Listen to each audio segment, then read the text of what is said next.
بسم الله الرحمن الرحيم. هنبدأ مع بعض الفصل الثاني، فصل سهل جدا جدا وجميل جدا جدا جدا. تعالوا نبدأ مع بعض كده الأول ونقول بسم الله المحاضرة الأولى. أول حاجة بيقول لي إيه؟ استنى يا واحد، حصل خير. بيقول لك يشير، ثانية،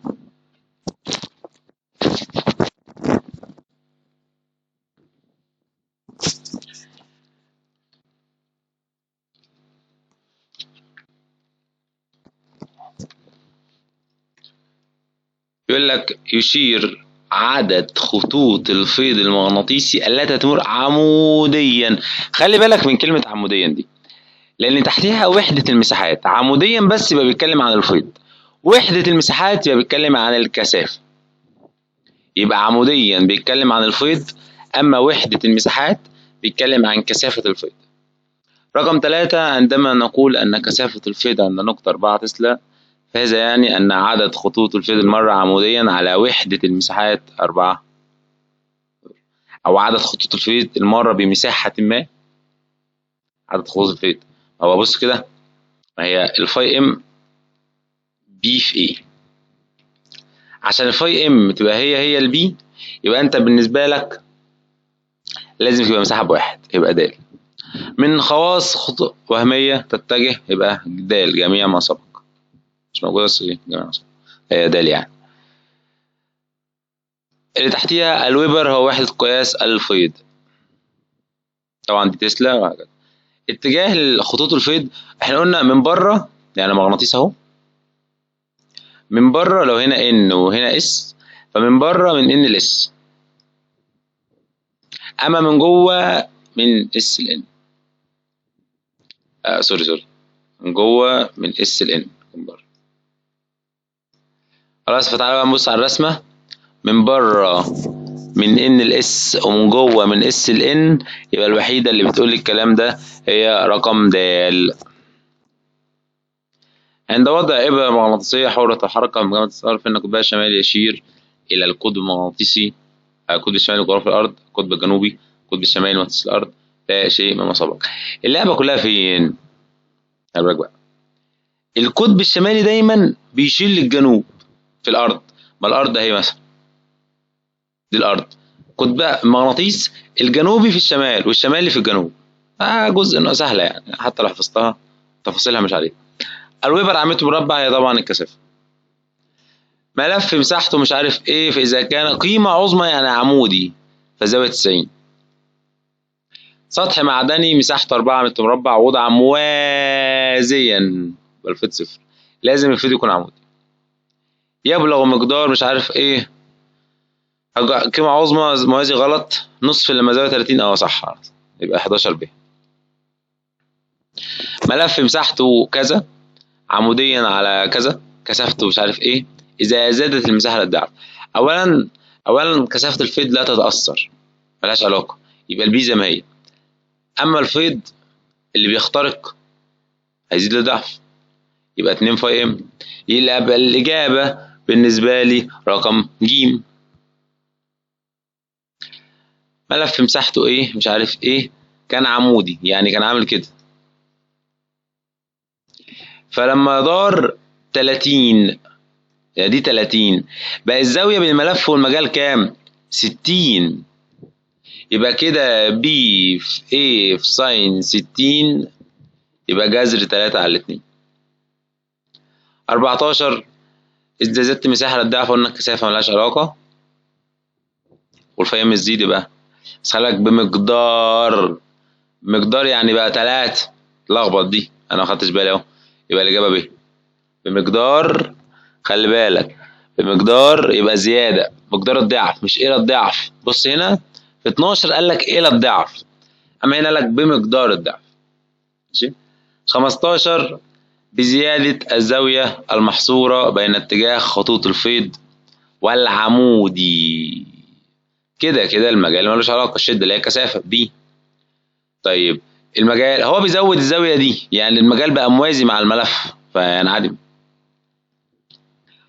ملف ابعاده مش عارف ايه، عايز زاويه بالملف والعمودي. طبعا القانون سهل، فاي ام عباره عن بي في ايه في ساين سيتا. الفاي ام معاك والبي معاك والاي معاك، السيتا دي بين الملف والمجال، ملف والمجال. هو عايز مع العمودي، يعني بعد ما اجيب السيتا دي اطرح 90 ناقص السيتا عشان اجيب الزاويه الثانيه اللي هي مع العمودي. في الآلة الحاسبة يطلع معاك رقم تقريبا ج يعني. ماشي. 17 وضع ملف موازي. ماشي. إذا دار الملف 60 درجة مع عقارب الساعة، قلنا لو دار الموازي باخد نفس الزاوية، يبقى بي في ايه في ساين 60. تمام. طب إذا دار ربع دورة يعني 90، يعني بي في ايه في ساين 90، يعني بي في ايه بس. تحسبها على طول بالآلة. دي 90. ملف دائري مساحته كذا، وضع في مجال مغناطيسي كثافته كذا، عايز وضع عموديا يعني ماكس بي في ايه. يصنع زاوية 30 مع الفيض، يبقى زي ما هي، يبقى بي في ايه في ساين 30.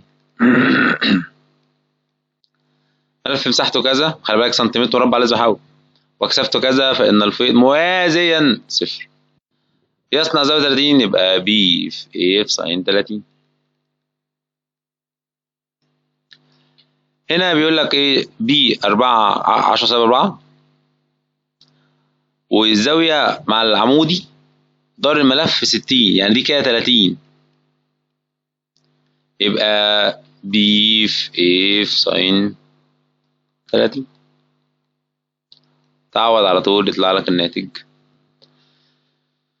اقول لك كام، حساب الآلة يطلع تقريبا ألف 20,000. خلي بالك هي ال60 دي مش مع المساحة، مع المجال مع العمود. ملف مستطيل مساحته كذا، يا مش عارف ايه، فإذا زاد الكثافة مقدار 2.5، فإذا المساحة ثابتة نفس المساحة، يعني فاي ام 1 على فاي ام 2 بتساوي بي 1 على بي 1 زائد 2.5. تمام. الفاي ام 1 مديالك ب10، الفاي ام 2 مديالك بكام، ب50. طرفين فساتين تجيب البي عادي خالص، يبقى 5، عوض على حسبة يعني. ماشي. هيطلع معاك الإجابة تقريبا رقم د. 22 إذا دار الملف في اتجاه موضح يصبح الفيض. هو بيقول لك إيه، في شكل مقابل إذا علمت الفيض كذا. ماشي. إذا دار الملف ربع دورة، هو أصلا واخد 60، فلما يدور 90 هيفضل لي هنا 30 مع الملف مع المساحة، يبقى بي في ايه في ساين 30، عشان هو دار فاهمني، هو كان واخد 60 لما يدور 90 يفضل لي 30 او 150 من الناحيه الثانيه، هي تعوض على طول. ركز بقى هنا، دي مهمه، تعال نكبرها كده.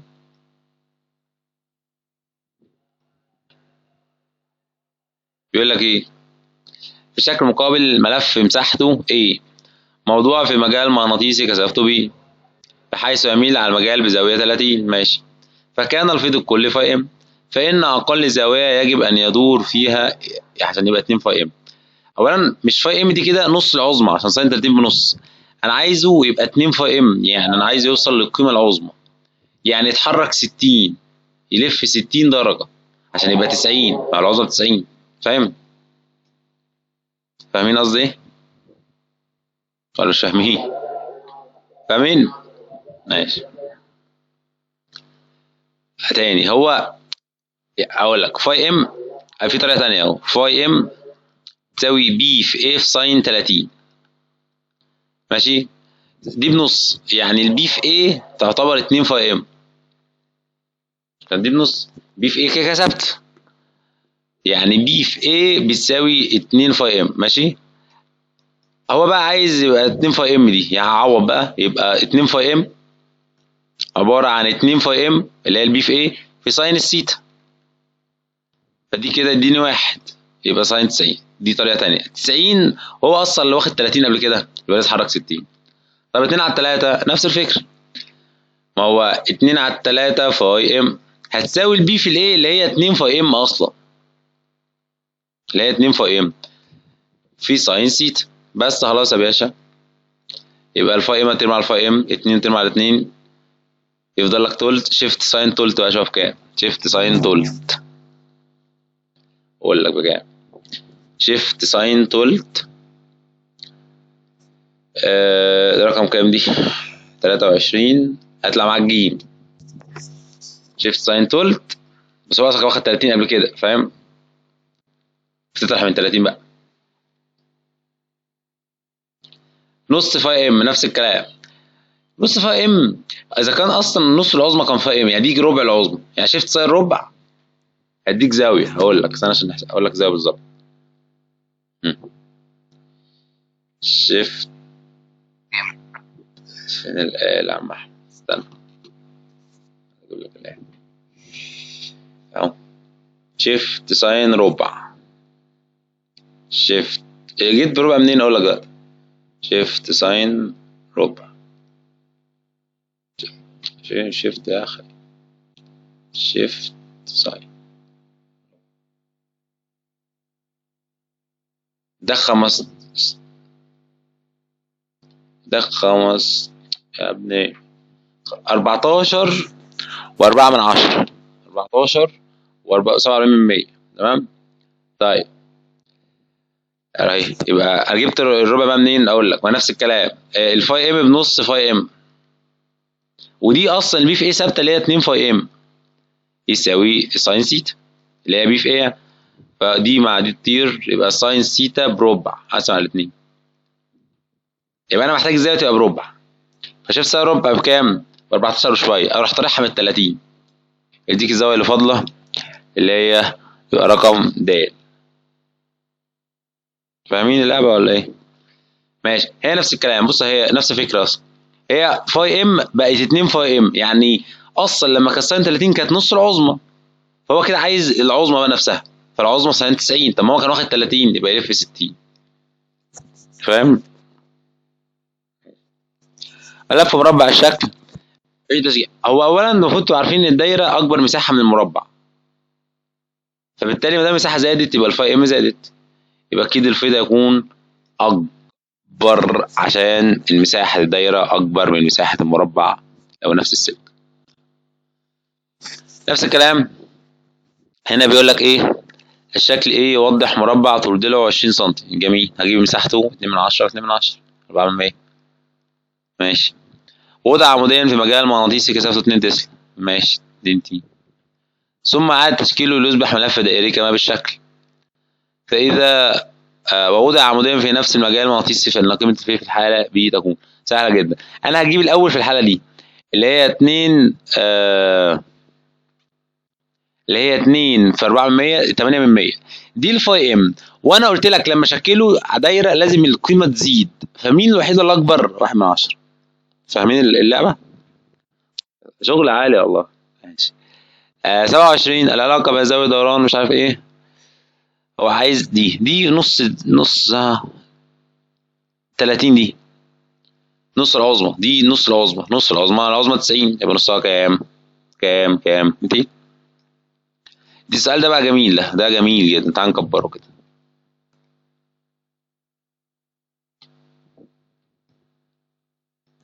العلاقة البيانية المقابلة بين زاوية دوران الملف والفيض المغناطيسي وحدة بيور في الساعة. خد من 2 من 10 ثانية عشان يعمل 30، فهو عايز زمن عشان يعمل دورة كاملة. طب هي الدورة الكاملة أصلا كام درجة؟ 360 درجة. 360 درجة. طب ال 30 قد إيه من 360؟ 1 على 12. ما هو دي 30 ودي 360، دي كده تعتبر 1 على 12.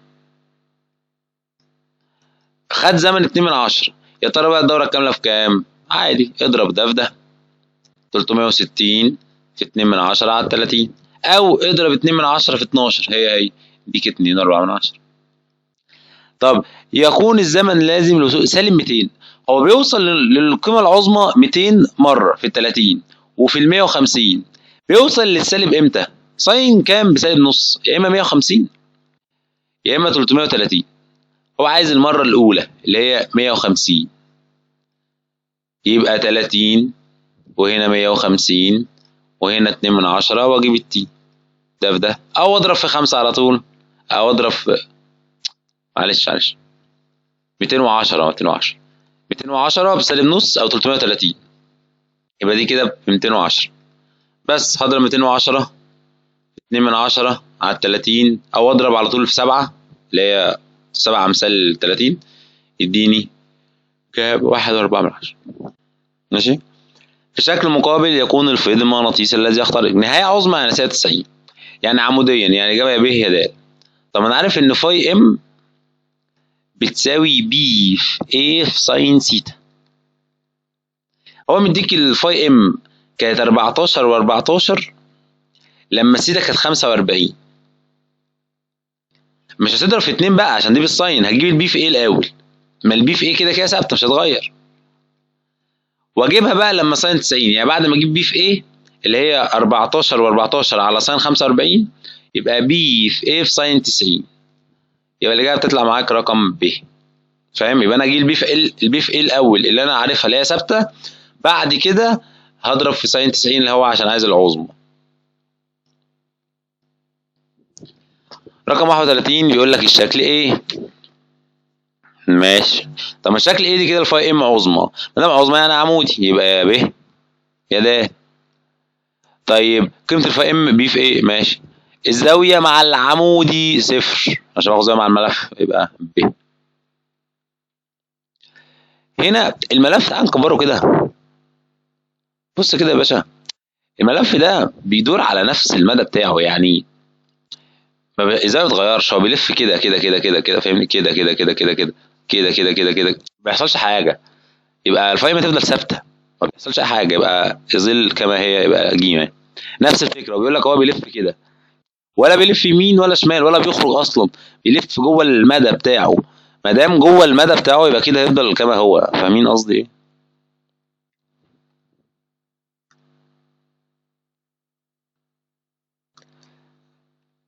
هنا بيقول لك الشكل المقابل يوضح وضعين مختلفين، مش عارف ايه، ونفس المساحه، عايز تغير في الفيض خلال موضعين. ماشي سهله، دي ساين 90 ودي ساين، خلي بالك بقى ده العمودي، يبقى هنا باخد زاويه مع الملف والمجال 30 يعني.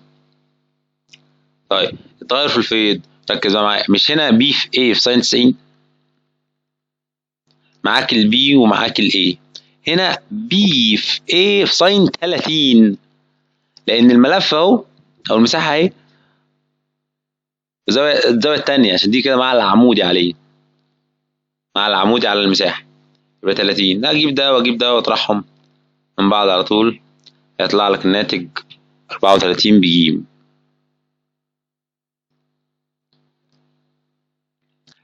هنا بقى ركز عشان الحته دي مهمه.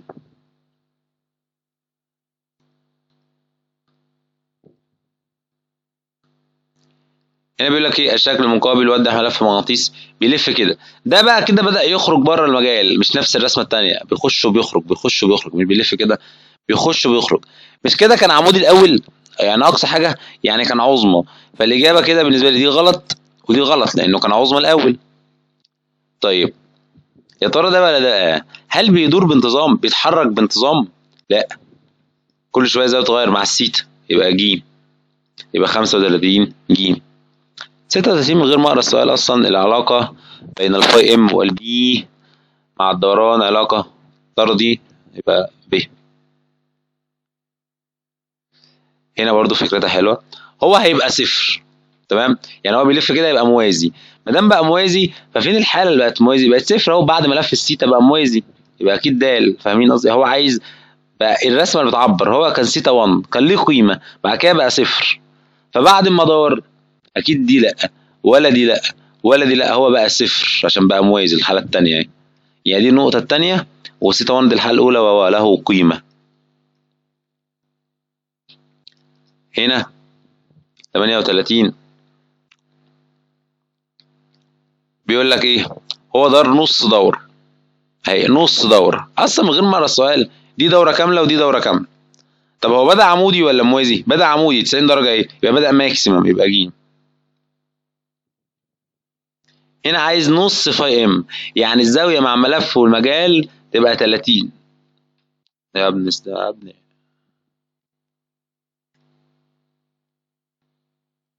الزاوية مع الملف في المجال تبقى 30، فأكيد دي غلط. دي 75 غلط. طب دي كده مع العمودي يبقى ياخد الزاوية. طيب ملف فوق المجال زاوية التانية. ملف أبعاده إيه؟ عايز زاوية مع الملف فوق العمودي. خلي بالك يعني متكررة دي، بعد ما تجيب السيتا اللي هي ساين سيتا فاي ام على بي في ايه هتطرح من 90. شو عايز مع العمودي. هنا في الشكل المقابل ملف مستطيل موضوع في مجال مغناطيسي مش عارف ايه، فبزيادة الزاوية المحصورة بين اتجاه خطوط الفيض المنتظم حتى تصبح ان عمودية. كده ملف بقى موازي، كده ملف بقى موازي، فبالتالي القيمة هتقل او تنعدم اصلا لو موجودة. وعايز ايه؟ كثافة الفيض ده عموديا مع كثافة الفيض اللي هي الميل تان 60. شوف بقى بكام؟ تان 60 آلة حاسبة دي رقم كام؟ 42. يطلع معاك ألف. دي نفس الكلام برضه، بس هتاخد بقى ايه؟ خلي بالك الزاوية معاك، ما هو الميل بي تان او بي ساين 60 ده الميل، فالميل هتاخد 5 على 2/10. كده جبنا الميل، بس خلي بالك في رقم هنا انا مش شايف في رقم اهو، يعني 5 في الرقم اللي فوق في 10 مش عارف السؤال كام على 2/10. تقسم على 60 تجيب البي على طول. فاهم؟ هو بي في ساين 60 هو ديك الزاوية بالميل، والميل فرق الصادات اللي هو فاي ام على المساحة. خد أي نقطة بس ما تنساش إن الفاي ام مضروب فيها رقم، وتعوض عادي على حاسبة يطلع معاك الرقم. استنى أقول لك كام. 43 يطلع معاك جيم إن شاء الله. 44 في الشكل المقابل في العلاقة بين الفيض في كل من الشكلين.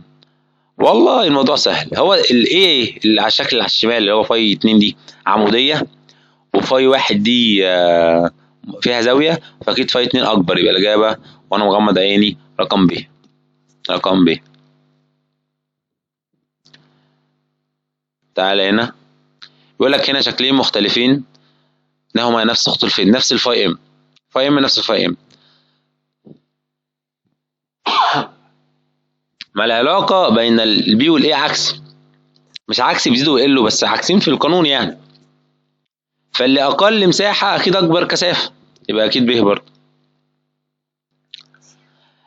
46 في الشكل المقابل مكعب طول ضلعه 3 متر، عايز الفيض. خلي بالك انت كده بتاخد مساحة الوجه، مالكش دعوة بالمكعب، مساحة الوجه ده هي 9، فالفاي ام نص في 9 وكده كده عمودي عليه اهو، يبقى 46 نص في 9 يطلع معاك الإجابة. استنى كده. بص بقى، ده عايز الوجه اكس، انا ما خدتش بالي. ده عايز الوجه اكس. الوجه اكس ده موازي لخطوط المجال، موازي. عايز الوجه اكس، ما الوجه اكس موازي يعني بصفر. خلي بالك عشان انا ما خدتش بالي، ما قريتش الاخر. اقرا السؤال الاخر ما تعملش زي الوجه اكس موازي للبي. يا سلام على السؤال، يا سلام على السؤال. والله حته كتاب 10 10 عم احمد. الوجه اكس موازي يبقى صفر. هنا دي مكرره، دي خلاص مش هنعملها بقى تاني حلوها. 49 دي برضو سهله. ده البي هنا نفس البي بالظبط، بي وطول ضلع ال يعني ال تربيع، وهنا بي نفس الكثافه بس 4 ال بقى عشان 4 ال تربيع عشان المساحه طول 2 دل، فاجيب مساحه يبقى الواي 4 امثال. الواي 4 امثال اهي. دي نفس الفكره نفس التعويض. في الشكل المقابل إذا كان مساحة ملف M ضعف B يعني AM بتساوي 2AB. عايز النسبة بين الفيض الذي يخترق الملف. ماشي، ما هو فاي M1 على فاي M2 يساوي الكثافة كده كده واحدة عشان نفس خطوط الفيض، يبقى AM ساين سيتا 1 اللي بتاعت الام على AB ساين سيتا 2. البي زاويتها ب90 والام زاويتها 60. هتعوض آلة حاسبة وتجيب النسبة يطلع معاك الإجابة رقم ج. ده كده المحاضرة الأولى بتاعة الفصل الثاني. درس سهل وبسيط ولطيف وظريف. برضه هنكمل في السلك مستقيم، بس السلك أمر سهل إن شاء الله. تتفرج على الفيديو بتاعه PDF أو تشوف الحل بتاعه PDF. والسلام عليكم ورحمة الله وبركاته.